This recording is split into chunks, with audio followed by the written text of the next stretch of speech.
When Hurricane Michael hit Florida, Tyndall Air Force Base near Panama City was in the direct line of fire. The base was home to several dozen of our top military jets, the F-22 stealth fighters.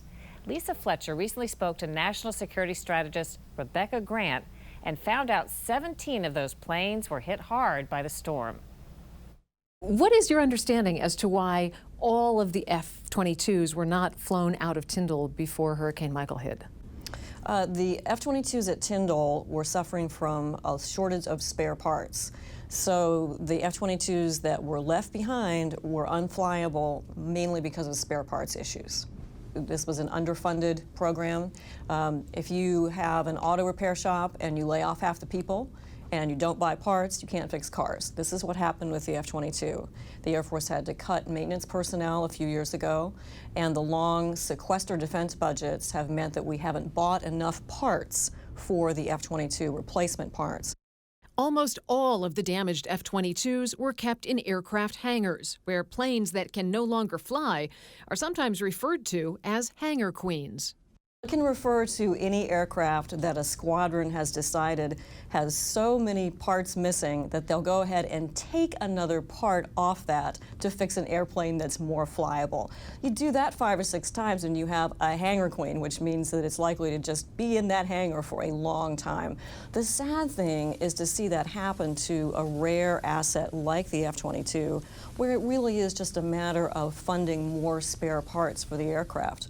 There are even problems sometimes getting spare parts for the F-22s that are deployed overseas in the counterterrorism operations. So hangar queens happen, but you don't want to see that happen with a premier new asset like the F-22. What's the extent of the damage to the F-22s left behind?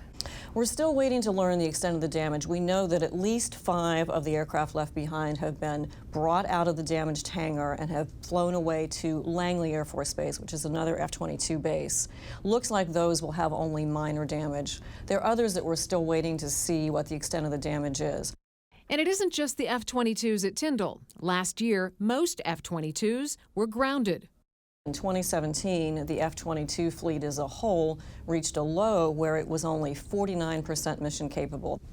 Some might argue that it's not worth it, that these planes are already, as highly advanced as they are, they're already becoming obsolete, and there are other planes that are being built for far less money. I would repair every single F-22. In fact, the Air Force just repaired an older F-22 that had been used in test, and they brought that back after 6 years of not flying it.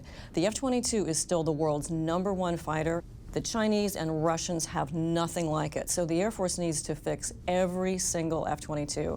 So a reasonable person may ask, what are these incredibly expensive and valuable aircraft doing in a part of a country where they could be hit by a hurricane? Why not move them out prior to a crisis? It makes a lot of sense. What no one realized was how deep the readiness hole is in this case and how long it's taking the Air Force and the Navy to recover from the readiness underfunding. The Air Force estimates fixing all those planes could cost up to $1 billion tax dollars.